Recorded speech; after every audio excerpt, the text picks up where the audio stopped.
Buterevu nkubuuzaako buli omu gy'osinzidde okubeera nga togoberera nti assalamu alaikum warahmatullahi wabarakatuh. Bannange abayisiraamu ate abatali bayisiraamu nabo mbabuuzako nti mukama waffe yeebazibwe. Bampisa Fahad Pro UG era nga mbanga kuleetedde agasobodde okubeera nga tiga happeninga mu nsonda z'eggwanga ez'enjawulo naddala gwe gy'otasobodde okubeera nga te otuuka bw'obanga ogifunye video abeera nga te ogiteekako ekigalo likinga ate gisharingireko abalala wansi awo akabokisi tekigenda kubeera nga te okkirira wansi wako of course n'osuulayo endowooza okusinziira ku byagenda okubeera nga te osanga mu katambi kano. Kakati ensonga zegenda okubeera nga te ntandika nazo nsonga za bannaffe aba National Unity Platform era ng'ensonga zikutte wansi ne waggulu. Omukulembeze Robert Kyagulanyi Ssentamu yabadde sayidi zeeri e Luwero era ng'ebintu bingi nnyo byasobodde okubeera nga te bibeerayo over 2 million people abasobodde okubeera nga te bajja mu lukuŋŋaana luno era ng'abamu ku abo abasobodde okubeera nga te bajja waliwo ka video agasobodde okubeera nga te kasatulating ku social medias ez'enjawulo era ka video ako wabaddeyo omwana ng'ali waggulu on rooftop, wabaddewo ennyumba awo wennyini ku kisaawe. Omwana oyo foot soldier yabadde waggulu eyo nga akutte bino ebimundu ebikolerere oba kinyonyole ntya nga bwe oli mu kubeera nga te okiraba mu katambi awo. Omwana oyo ka video akasobodde okubeera nga te kasatulatinga era nga omwana oyo yakoze amawulire mangi nnyo. Obukeeredde olunaku olwaleero amawulire agali mu kubeera nga te gatambula. Omwana oyo ali mu kubeera nga te awenjezebwa asobole okubeera nga te abitebya byesobodde okubeera nga te akola bwe babadde asaidizeeyo mu lukuŋŋaana agenda kubeera nga te kuterawo obutambi awo osobole okubeera nga te owulirako embeera nga bwegenda mu maaso saidizeeyo naye nga genda wansi of course asula endowooza kuwolooza omwana ono yakoze musango okukola ekintu ekifaanagana bwe kityo nga bw'okiraba mu video oba ddembe ng'omuntu era nga bwena bakugyeyo njagala kubeera nga te kutwalako ne mu nsonga za bbajjo alina obubaka obukambwe bwaweereza era sagala kubeera nga te njogera bingi nabo ngenda kubeera nga te mbukutirawo nabo osobola okubeera nga te of course obyewulirako sako n'obutambi obulala bungi nnyo. Subscribe nga twekateko mutongole buli wena bandese video ojja kubeera nga te ofuna notification nti kakati Fahad ayina ekipya kyosobodde okubeera nga te atuleetera. Kakati no akano kantu katini nnyo. Waliwo omwana ow'obuwala ali eyo musiraamu alabika bulungi nnyo atalina tabo ali single and searching era nga oba oli eyo nga weetaga omubeezi nga weetaga omwana ow'obuwala nga muyisiraamu trust me omwana ono ojja kubeera nga ate omwetaaze munoonyeko ku WhatsApp number 0700378885 ngambye nti noti musanvu noti 37 883 gattako 5. Omwana oyo abeere nga te omunoonyako ku WhatsApp mubeere nga te muwuliziganya obumulaba mwesiimye mubeere nga te ensonga of course muzikwasaganya kamere nga te mbaterawo ensonga zino oluvannyuma kumuwona amawulire amalamangi otemba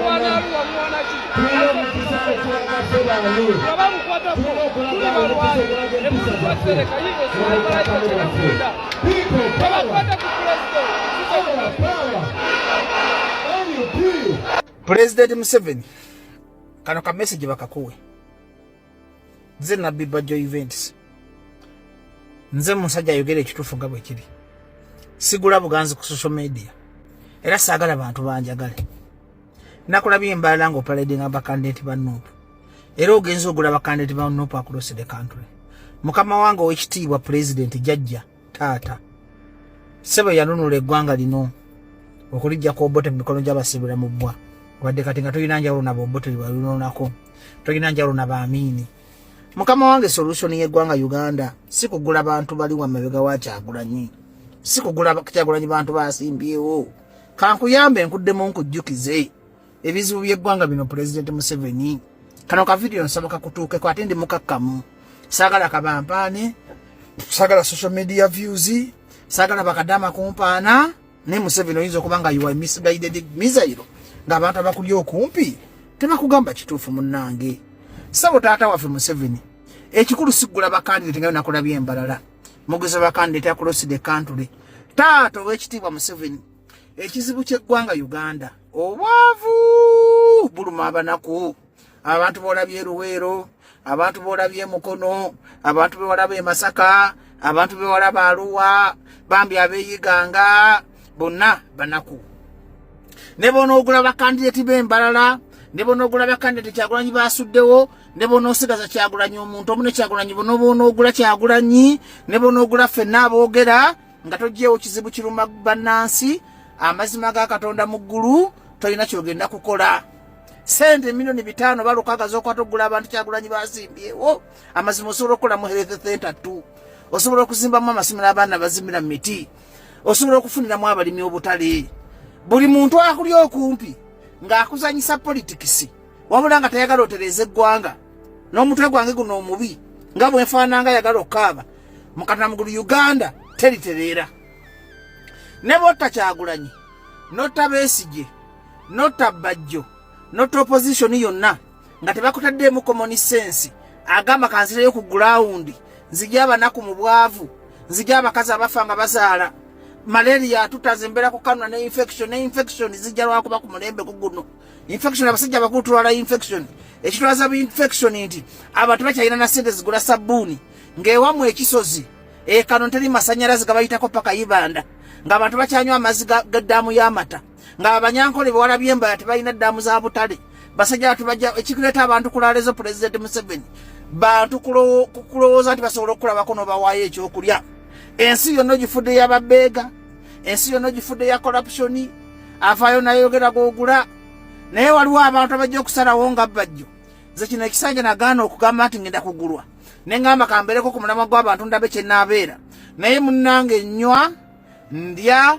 wendi Katonda ne bwanzitira wano nenkanankana naawe amaze ku myaka 10 oba 9 ffenna tugenda wamu wa Katonda akati President Museveni those strategic thinkers abakuli okumpi bagamba nti genda ogula abantu abaliraanye Kyagulanyi gula abantu abesimbye ku Kyagulanyi gula abantu Kyagulanyi beesiga. That is not the solution. The solution is service delivery.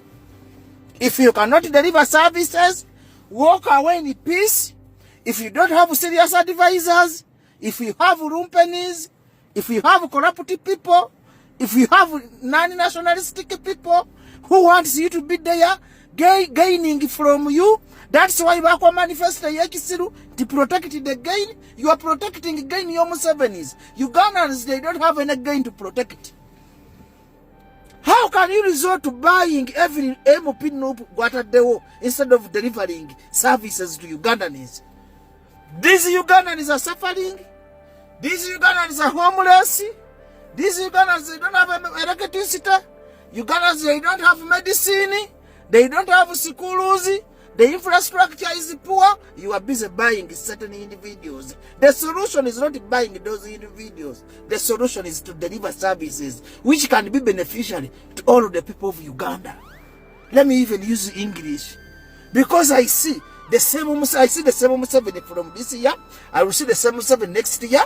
The same Museveni who thinks about buying, but not restructuring and reorganizing the country.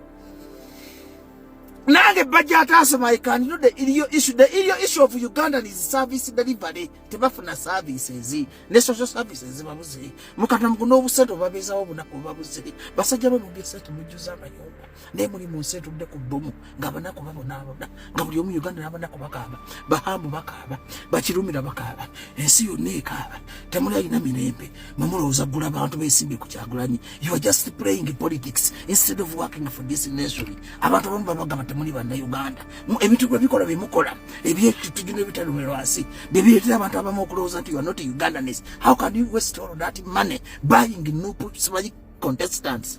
It's a million bitano wadozimba electricity file kitugoma wali embalala nokata million bitano kakati njagala eddwaliro likolebwe wano. Lwaki munywa ddamu nente mwabanyanko lwaki munywa ddamu nente kati njagala mbala yonna ngifunire obutale bw'amata mbala yonna sagala mu ddamu njagala mu borehole zingo omuntu anywa clean water. Even safe water is a necessity. 500 million balabu borehole nga milioni 2 mukulu Museveni. Okimanyi obukadde 2 bumala okusima borehole ka milioni 5 osobola okusima borehole ku byalo 10. You are just giving it to one person. Mr. Museveni munnange tujja tuuka ekisera abantu balayizinge up naffe balabanga ba comedian tulayizinge up because we see the mistakes. This is not the country must be run or ruled. You have to be nationalistic. watenga mama oyo anywa amata mu ddamu n'ente ng'anywa amazzi mu ddamu n'ente watenga mama oyo alakinga just safe water which is a free gift from God, but Uganda they can't access water. Twandikambye amasanyalaze umeme yakagenda judiciary basajja watu bali mukulaba nga batereza ne nawulidde ate ne baminister bo tebalina ddiru za umeme kati bali mukuba UDCR nafunye olugambo mbu bali mukugoba abakozi bonna bali mu UDCR abakola ebituufu bali teba mafia babbe eggwanga kwegambe eggwanga lye bamafia Museveni. You have ruined this country to mafialism. Uganda yetaaga omukulembeze ajja okusiba buli mbizi buli nkoko buli mbwa teyagala ggwanga. The problem of Uganda is being nationalistic. Uganda tuli bagaga, we have gold, we have fuel, we have natural resources, but the leaders are not nationalistic. For them, they are as if they are thinking that. Let us balinga bagwira. Let us steal from this country and we run. Kati Tanzania mujigaga ozo kusinga Uganda. Nebitongole byamasanyalaze UDCR is a national agency. UCC is a national agency. URA is a national agency. Muganyu byepa walinga. Ba minister ababa kulya bonna baagala kujja mu budget sente babafuna idinga tali yangu singa bamugamba yetu bugobe, and you don't have that intelligence to supervise those agencies. Bakuwa buwiru gamba ba mafia bakwekwata muzeyi tokwagala muzeyi munango li mulungi muzeyi ofuze gwanga muzeyi goliko kumbe bikugulimba limba bibagwanga bikolinga bakufulanga babysitter. You are like a babysitter ni mama kwata eryenvu tengerere omwana ayimiridde bakufula tengere because for them they are beneficiaries. Your ministers are doing nothing to this country, only that looting the country. They don't want a strong government agency to exist. Bogamati get away budget contract not to let us that EDB circuit. You don't have the intelligence to recognize this country. This country needs a dictator who will come and arrest all of corrupt ministers. Yes, mateeka eteeka ligamba nti omulonzi yenna bw'aba amaze okukuba kalulu akkirizibwa okuyimirira kumpi ne polling station mita 20 kuva ku meezi eri Benson weebeera. Naye nitugambe ekintu ekiwadde kiri mu kiikirizibwa mu mateeka naye bw'okiteeka mu nkola eriwo kati mu mbeera eriwo kati n'osanga ebifo bimu mu Kampala biri mu polling stations zaffe ziri mu bufunda kati wokkiriza abantu nga 600 okubeera ku kifo kyekimu kitegeeza nti bajja kwesanga nti basemberedde ddala wali abantu bwe bakubira kalulu omuntu ne basobola n'okulaba kulengera mu beseni ani wakubira kalulu. Naye ffenna tubagamba nti waliwo polling stations nga Kawempe Muslim Primary School waliwo polling station 13 ku kifo kyekimu. Kati bw'obalamu abantu 600 buli polling station bwe baneekunganya ku kifo ekyo n'obeera n'abantu 7 nga mu kifo kimu ani anaakuma emirembe? Onookakasa otya nti abantu bano tebagenda kucankalana batandika okubagana batandika okulwa nga bwe tulize tukiraba. Naye ffenna tubagamba mu ndaba yaffe nga kakiiko kyandibadde kirungi omuntu bw'aba amaze okuba kalu addeyo. On November 24th, 2025, the new presidential candidate led a procession from the party headquarters to the campaign grounds in Kawempe North and Kawempe South. During this period, the security personnel were pelted with stones at both the party headquarters at Kavule and along the routes. Several officers were injured and some vehicles damaged. Security forces responded by deploying public order tactics to control the crowds, and multiple arrests were made, and suspects have since been charged to court. On November 27, 2025, the new presidential candidate held his campaign rallies in Kayunga district. His final final campaign event was to be held at Lugasa Parish, Kayonza Sub-County, Bale constituency. He arrived late and attempted to campaign after the 6 p.m. stipulated time. Police officers tried to stop him, but he refused to comply, leading to the campaign being halted and the crowds dispersed. On November 28, 2025, in Iganga district, stones were thrown at officers immediately after the candidate concluded his campaign. And by the candidate, I mean the NUP candidate. Officers responded to the violence by dispersing the rowdy crowd, during which, unfortunately, one civilian fatality occurred. And I want to emphasize here, nothing whatsoever merits the taking away of the life of a Ugandan, where that life can be protected and saved. And our duty is to protect and save the lives of Ugandans. I wanted to emphasize this aspect here, but in a way sending a message that we need to respond to situations in a positive way without causing situations which can cause loss of lives. I also would like to explain the activity that we carried out in Imbarara on the 7th of November 2025. This was a planned operation following investigations into the activities which I have earlier enumerated. And I took a decision that now that investigations had reached a certain level, there was a need to arrest the suspects. And therefore, on the 7th of November, we carried out an operation in Imbarara to arrest the suspects who were involved in the different acts in the different areas of the country. We strongly condemn all forms of electoral violence and lawlessness, and I want to assure you that this will not be tolerated and shall be dealt with decisively. Sniffer dogs. Who has grown up not seeing the police dogs? I don't think there is any. Actually, we have many of other assets which we don't bring out all the time. But when our situation demands, we can bring out different. Don't ask us when do you bring them.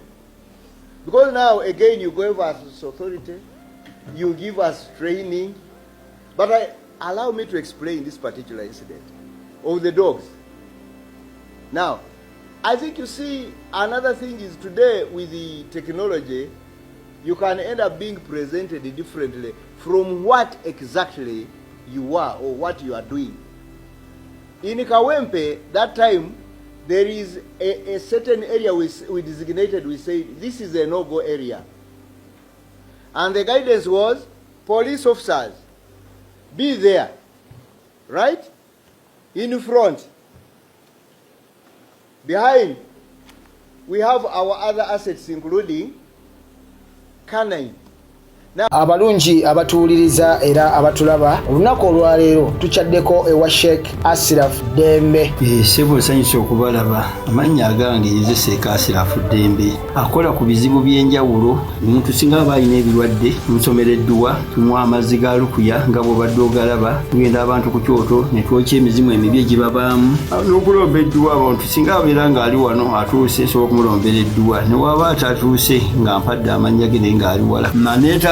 Enamba yange yeno eri 0707363711. Namwe bannyinaffe abali ebweru oyagala okuba nti oyagala okulombera ku dduwa ng'olina ebizibu viza zibuze amaka gakolongotana sente zikola zimpita mu ngalo ojja kumpeereza ekifaananyi kyo n'amanyago ebyo byokka bijja kummala nja kulombera edduwa ojja kutereera. Olunaku olusembayo mu mwezi mba n'edduwa eyawamu ffenna n'abalwadde bange abakadde n'abapya. Salaamu alaikum warahmatullahi wabarakatuh.